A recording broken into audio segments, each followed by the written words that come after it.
Estamos con los doctores Stampali y Galperín, que son juristas, criminólogos, gente especializada técnicamente en este problema, a los cuales hay que escuchar fundamentalmente para que después la política tome decisiones. ¿Estamos frente a un rebrote de delito o estamos frente a un pico de impacto público de un nivel de delito que sigue siendo alto y el mismo de hace un año, 6 meses? No hay casualidades, hay causalidades. Era algo que se venía a venir y era algo inexorable. Estamos sembrando lo que no cosechamos, lisa y llanamente.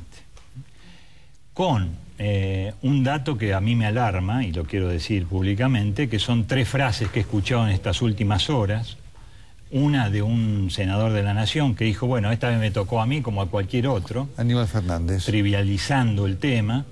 Y a la primera mandataria, que con todo respeto lo digo, realmente me llamó la atención que diga, bueno, después de todo, en el año 93 ya había delitos, no hay nada nuevo bajo el sol. No hay nada nuevo bajo el sol, que es lo terrible. Esa última frase es terrible. Y además, lo que se viene diciendo tanto de la señora presidenta como del secretario de Seguridad, de que la justicia es la columna vertebral para resolver el tema de la inseguridad. 2 cosas con respecto a esto. Primero, es un diagnóstico muy pequeño que no se ajusta a la realidad. Es una pequeña parte de la realidad. Y lo otro, con un ejemplo gráfico, que sería bueno que lo escuchen los funcionarios. En Francia, en el 80, una gran crisis de inseguridad. Se le echó la culpa a la justicia, tanto los medios como la sociedad. La justicia se cansó de esa presión social, fue a verlo al ministro de Interior, que maneja la seguridad, y le llevó un plan de seguridad, de prevención del delito, y le dijo, señor ministro, nosotros podemos ser mejores o peores, podemos trabajar un poco mejor de lo que trabajamos, pero esto no es un tema de la justicia.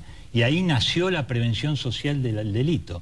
Hoy en Francia hay 850 consejos de prevención municipal del delito a lo largo y ancho de la geografía francesa que abordan multidisciplinariamente el fenómeno. Doctor Galperín, ¿hay un perfil distinto de criminalidad o de delincuente en Argentina hoy día? Yo creo que fundamentalmente lo que se perdió también es la posibilidad de que cuando la vuelta al medio libre se produzca de manera no conflictiva. Las personas que son seleccionadas por el sistema penal, que por otra parte no son todas las que cometen un delito, el sistema penal tiene una selectividad, no tienen motivación intramuros para que su vuelta al medio libre se provoque sin conflictos. Esto perjudica no solo su vida mientras se está preso, sino que amenaza seriamente nuestra vida cuando ellos vuelvan al medio libre.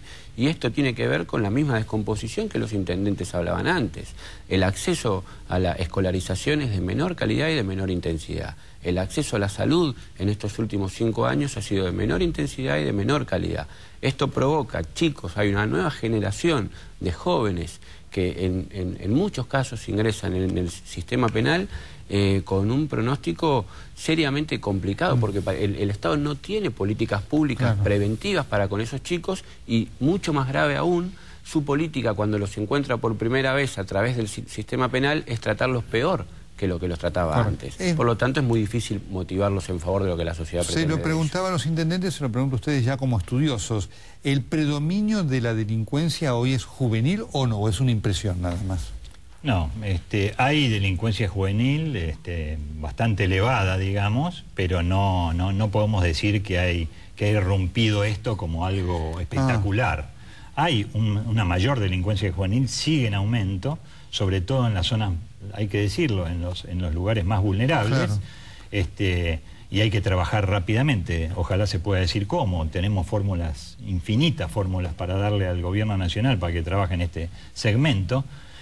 Ha aumentado y va a seguir aumentando más. Va a seguir aumentando. Va a seguir aumentando más, y porque se rompieron una cantidad de cuestiones. Se rompió el círculo familiar. En esos lugares las familias son absolutamente disfuncionales. O sea, la crisis sigue allí. La crisis sigue allí.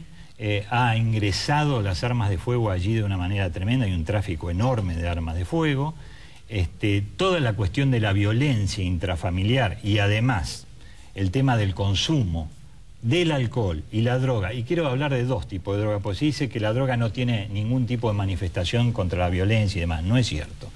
Primero, el alcohol tiene mucha importancia, y cuando hablamos de droga tenemos que hablar, en primer lugar, droga sintética, que los chicos están consumiendo mucho para ir a cometer los hechos delictivos, a eso estoy refiriendo. Aún los sectores bajos, porque la idea aún es que los sectores bajos, solamente esos de y la cocaína y el paco en ese orden, digamos, por eso esos hechos son cometidos con ese grado de violencia, ¿no? Bien, ahora, frente a esto, ¿no?, a esta realidad, es decir, hoy sí hay una influencia muy clara de droga y delito, no sé, mayor que hace 10 años, 12 años, 15 años. Lo que se percibe en el sistema penitenciario son dos situaciones vinculadas a la misma problemática.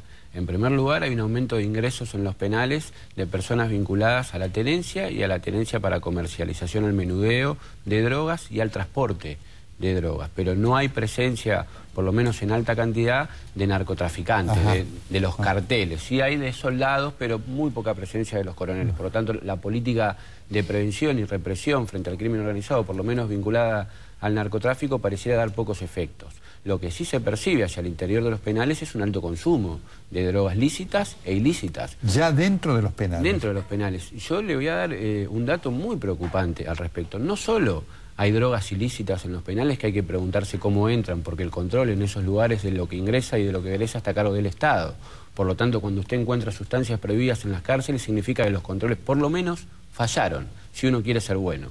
Podría pensar que tiene algún grado de complicidad. Claro. Pero hay otro factor importante, el consumo de drogas lícitas, la medicación que hacen a vuelo ligero algunos profesionales en las cárceles para sodomizar a los internos y que no cuestionen o que vivan de una manera más pacífica en algunos casos, y la adicción que provoca el consumo de las drogas sintéticas mal medicadas en las cárceles es gravísimo también, Nelson. Doctor Estampari, usted decía, bueno, nosotros los técnicos tenemos, ¿cuáles serían? Absolutamente. Dos o tres que usted Primero, diría... ya que le gusta tanto a este gobierno utilizar el sistema penal, bueno, utilicémoslo como uno de los elementos, pero utilicémoslo bien. Es decir, no es una cuestión de tener más policías. Es cierto que la provincia de Buenos Aires la necesita, pero quiero darle un dato. La capital federal tiene mucho más de lo que recomiendan las Naciones Unidas de policía por cada 100.000 habitantes. Santa Fe tiene 465 policías por cada 100.000 habitantes, cuando el promedio es 300, el ideal. Y Córdoba todavía más. O sea, la solución no viene por más policía, en la provincia se necesitaría, sino mucha mejor policía, otro perfil de policía, reactiva, acompañada por una policía que yo llamo de resolución de conflictos, cercana, que lo llaman de comunidad a la comunitaria o de proximidad, que trabaje todo el día en los niveles también de inteligencia del barrio, pero cara a cara, resolviéndole los problemas a los vecinos, con la herramienta de la mediación comunitaria, que es espectacular. Una reforma al Código Procesal ya mismo. Tenemos un Código Procesal añejo. Los jueces están desesperados con este Código Procesal. Nació viejo y tenemos que reformularlo antes que el Código Penal. Esto que quede claro.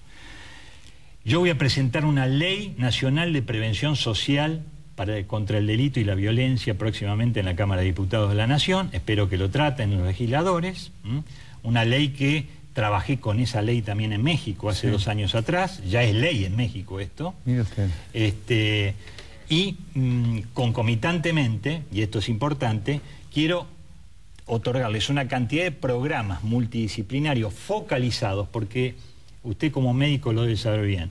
Una cosa es hacer prevención con programas universales, pero en el delito hay que hacer prevención con programas focalizados a la problemática, cosa que no se hace en este país, ¿no? Bien, ¿las policías municipales son una solución importante en la medida que los intendentes recién lo reclamaban?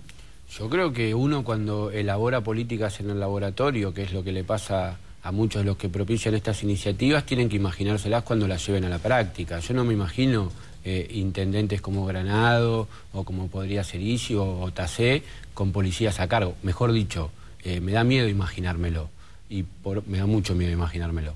Y por otra parte, creo que si uno quiere modificar políticas públicas al momento de prevenir el delito o de abordar de manera responsable el delito, la cuestión penitenciaria no es un dato menor. No podemos seguir teniendo servicios penitenciarios federales y provinciales que las mismas personas encargadas de prevenir situaciones de conflicto sean las que hacen lo que se llama tratamiento penitenciario.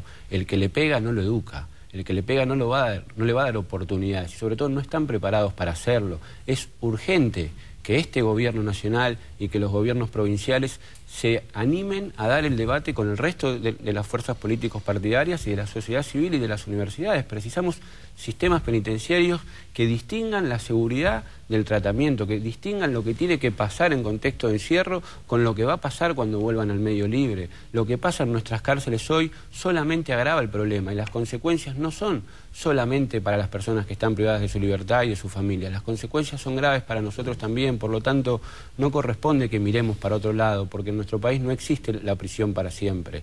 En algún momento estas personas van a volver a caminar por el medio libre y es de esperar que lo hagan de manera pacífica para ellos y para nosotros, y la única manera que hay es que los gobiernos no crean que la revolución empieza cuando llegan ellos. Necesitamos urgente que se pongan de acuerdo, que nos pongamos de acuerdo y que tengamos política de Estado para prevenir el delito. Les hago esta pregunta final a los dos.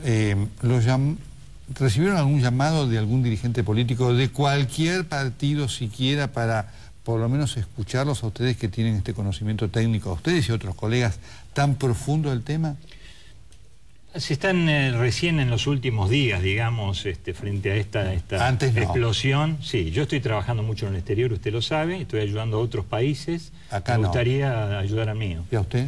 Yo soy parte de los equipos técnicos del Frente Amplio UNEN y formo parte de los equipos técnicos en el radicalismo. Pero lo que sí tenemos es un grave problema.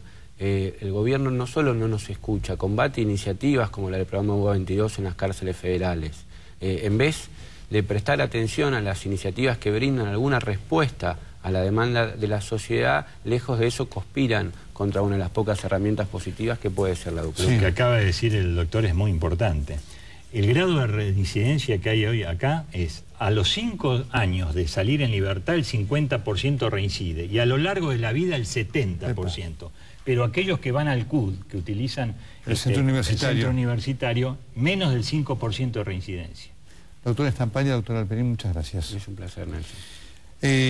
Esta es la realidad. Esto es lo que aporta gente que sabe, a quien debería escuchar la dirigencia política, que en muchos casos, no digo todos, en muchos casos demuestran no tener la más mínima idea, como hoy quedó expuesto con la ministra. Ya venimos con el tema económico.